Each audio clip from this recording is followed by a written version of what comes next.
Hello, and welcome to Chair Chat. I am Joyce Doris Coleman, Chairwoman of the Memphis-Shelby County Schools Board of Education. Today I have here with me our Senior Counsel, Attorney Laura Bailey, and Associate General Counsel, Christian West Coleman. We will talk about their roles as the counsel for Memphis-Shelby County Schools and their great career as attorneys. How you ladies doing today? We're good. I'm good. Doing pretty well. Happy to be here with you. Let's start with a bit about your journey. What inspired you to pursue a career in law, and what path led you to Memphis-Shelby County Schools? Sure. So in regard to my journey and my inspiration for pursuing a career in law, I'd like to start to say that I was a Memphis City Schools girl. You know, I was educated throughout all elementary, middle, and high school in Memphis City Schools. I started out at Whitehaven Elementary, West Haven Elementary. Then I started in the optional program at Willow Oaks Elementary. Oh, wow. I went to Colonial Middle School in their optional program, and then I graduated from White Station High School, go Spartans. And then I went on to undergrad at University of Tennessee in Knoxville and came back to Memphis for law school at U of M Law. You know, my inspiration for wanting to pursue a career in law, as long as I can remember, I wanted to be a lawyer. You know, from my youngest days. Maybe, you know, I grew up in the 90s. There are a lot of lawyer movies and books and things back then, so maybe that was part of my inspiration. I will say I do recall in 7th grade we read To Kill a Mockingbird and we watched the film in English class, and you know, Atticus Finch in that book, that character was a really heavy inspiration for me to pursue the law. And so, you know, my inspiration for pursuing the law struck me very early on. And my path, what led me to MSCS was, you know, I was a history major in college. I've always had a strong interest in history and civil rights. And when I got to law school, I took a great class called Education and Civil Rights that I loved. I interned in the General Counsel's office at University of Memphis. So I knew early on that I wanted to pursue and felt the most at home practicing education law. Okay. So I was in private practice for a while. And when I saw a job opening at MSCS, I jumped at that opportunity. Thank you. So I kind of had a similar journey as Christian. I am a product of both Memphis City Schools, Legacy Memphis City Schools, and Legacy Shelby County Schools. I was also enrolled in private schools in Memphis, so I kind of bring a perspective from a wide variety to the table in terms of my background. Christian and I both attended the University of Tennessee for undergrad, so I have to give a shout out to the volunteers. And then, just like Christian, I attended the University of Memphis for law school. Okay. And I think I was inspired to be a lawyer mainly because I wanted to have a job where I felt challenged at work and had to do a lot of critical thinking, but also find a way to help other people. And kind of what brought me to education law, before I joined the district, I worked in employment law on both I represented individuals and employers, and I, like Christian, you know, saw a posting online. I thought, I think I would really like to be an education lawyer, and so I applied. And I think one of the things that really pushed me to applying was, you know, throughout the Memphis-Shelby County Schools area, you know, and really in public education at large, so much of the quality of your education depends on your zip code. Yes. And I don't really think that that's equitable, and that's not fair. That's right. And so what I wanted to do was to be able to help families obtain a quality education regardless of where they live and what tax base comes from any particular zip code. And so to be able to try to work towards that goal in my role as senior counsel for the district has been one of the driving forces that I think about every day at work, and how to spread the equity and resources that we have in our district. And that's something I think about when you say that board member love always talks about making sure that the zip code does not define Right. what resources we get for our children. Yes, that's so important, and I think Board Member Love is a great example of advocating for that for her district and for the district as a whole. Yes. And how long have you been a part of MSCA? Yes, I've been in the General Counsel's office for a little over 5 years. So, Well, we're very fortunate to have both of you young ladies. well, it's our pleasure. Thank you so much. Thank you. For those that may not know, what does senior counsel and general counsel actually do within a school district like ours? I mean, that could be all day talking about it because you do a lot. Yeah, so of course, we represent the district in litigation, so whether that be contract litigation, personal injury, employment, civil rights, constitutional law, it runs the gamut on the areas Yes. of law that we cover. We also represent the district in ways you wouldn't normally think of. So we advise various departments and school staff about situations that arise. And with 100,000 students, that's 100,000 possible situations. So there's lots of advice for our department to give. We answer calls and advise about many things, including custody issues, disability issues, immigration issues, compliance with federal and state laws and local laws regarding education, charter school applications, teacher employment, employee discipline, teacher union negotiations.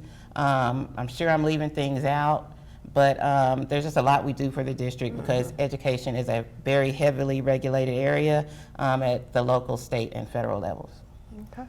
Yeah, I mean, if you think about it, the nice thing about having lawyers working in the district is, as a district, we're entrusted with to serve kind of in the role of the parent, that's the legal standard, when we take in students and to act in their best interest. And so by having lawyers on staff, the district can ensure that we are both legally compliant and that we are prioritizing taking our students' best interests at heart. And so for very similar to Christian, a typical day might look like a hearing in court or on a motion or something like that. But a lot of it is answering calls from whether that's central office stakeholders, but particularly school principals, and just being available to them and helping them if they encounter a situation that they feel like they need legal guidance about. We attend IEP meetings if a parent wants to have a lawyer present at a meeting. We just kind of support general problem solving throughout the district. And the really neat thing about our work is every day is different. It's never boring. Never. There is always something challenging and rewarding to work on. As I say, you all are the heartbeat of the district, and we appreciate it. Thank you. Okay, how do you and your team support our schools, educators, and the district leaders in staying compliant with state and federal laws? We know laws are changing. As we speak now, laws are changing. So how do we work through that? Well, partly what we do is we work really hard to stay abreast of all the changes. And just, recently with the Trump administration, there have been a lot of executive orders that have come through that we are required to review and assess whether or not those impact the district. In addition to keeping up with those changes, then we have to look to see how courts are responding to that. So there's been a big uptick in that under the current presidential administration. And, we try to help support both in terms of communications that go out to parents and students to make sure that not only are we saying things that in a legally compliant way, but that we're thinking about who our audience is and helping our parents understand Because sometimes we have to tell parents things that they're disappointed in or they may not like. And so one way we try to solve for that is just making sure that we're communicating that clearly and giving a reasoning for doing something so that parents can get some insight as to decisions that are made at the district level and the school level. What are some of the unique legal challenges public school districts face today, and how is MSCS navigating them? So, you know, as you know from watching the news, you know, public schools are facing a lot of unique challenges today. Yes. And so to piggyback a little bit on Laura's last statement, you know, there have been a lot of changes by the current presidential administration at federal agencies such as Department of Education, Department of Health and Human Services, and other agencies. And we have to pay attention to those changes because we receive funding from the federal government and these agencies. So, you know, in regard to funding, whether that's specific grant funding or general Title I funding, and these are things that affect lunch services, mental health services, the ability to hire supplemental teachers or teachers' assistants, and a host of other things that we all know affect student outcomes. So we try to stay on top of those changes and navigate those changes in a way that balances you know, compliance with federal law to keep the funding and protecting the rights of our students. And we're also paying close attention to changes in other areas such as, you know, those, you know, hot button political topics like immigration and DEI and prohibited concepts. And we're trying to navigate those changes in a way that mitigates any negative consequences for our student body.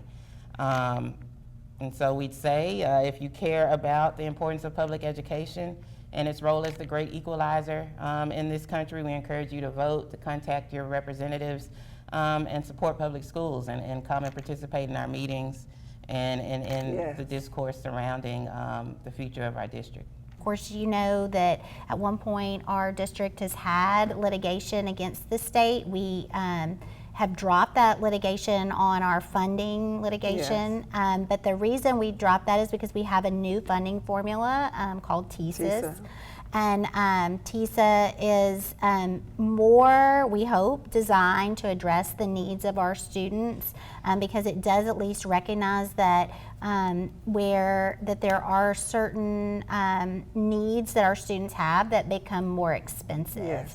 In other words, students with higher needs require more support from teachers, more support from special education, more support for learning interventions. And so I think if there's any concern about funding and its effect on the student outcomes, we really have to zoom out and look broadly at what that means.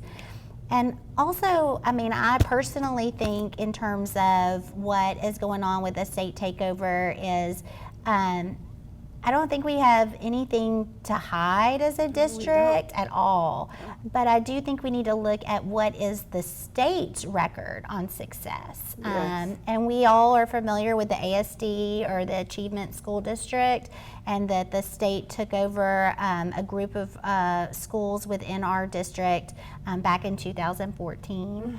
And just long term, those schools, they were not able to achieve success in operating those schools.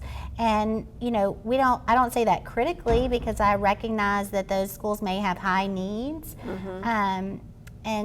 but I also think we can't just keep repeating the solutions of the past. We have to think innovatively about our solutions today. And you know, we do have models in our district that do work. You know, we've had the iZone model, which is the innovation school zone, and you know, Chair, I know you're familiar with those schools, but they got a lot of support. They did, like extended school day to try to help students have more opportunities to learn. More things in the school building for the students. Absolutely, and even you know, attracting teachers with high records of improving student outcomes, and just a lot of resources for those schools. And that did not continue at the beginning of the 24-25 school year. But one of my hopes is that is something our board will reconsider, perhaps under Dr. Richmond. And I Yes. think that might be an area that I hope that he will look at. And I know he's also talked about some Cognia is a great evidence-based Yes, it is. example Yes. of improving student Yes. school outcomes. So our district does have models for doing that, and I think we just need to be empowered at the state level to continue on those paths. What does effective collaboration look like in your role? So I'd say that first and foremost, all of our work, whether it's on behalf of the board or school administration, is in service of our students. Yes. So our work extends beyond the board and beyond the superintendent's office. We also work closely with various departments in the school district, including communications, HR, employee relations, Department of Exceptional Education, student services, academics, et cetera. We work on a daily basis with various departments who contact us for advice on various issues. That's exactly right. And really, again, our role is to try to bridge the gap between what a case or a statute or a regulation says and help that get applied. And sometimes that's in real time. So we might have a principal calling up and say, I have a student who turned 18 yesterday and they don't want their parent to see their educational record. What do we do? So we try to help walk through whatever that problem is that administrator is facing, and to do that in such a way that it really translates to the problem that they are presented with. Yeah. And so, what's really important to make that happen is to make sure that whether that's school level administrators, teachers, staff like professional school counselors, that they know that they can reach out to us and that we will be responsive and collaborate with them. Because our job is really to make their job easier and to help them to do their job. And, previously under our prior superintendent, at least it appeared to me in my role, which is often focused on student civil rights, that we were not being directly involved or collaborated with in such a way that allowed us to be effective in our work.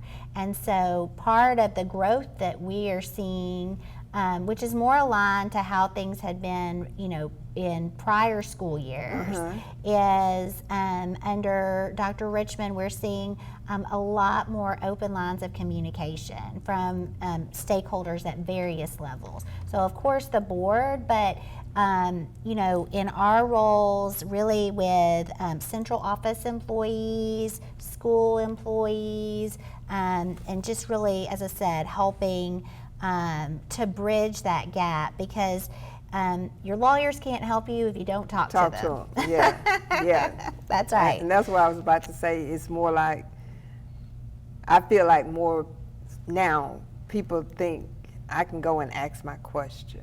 Yes. And yes.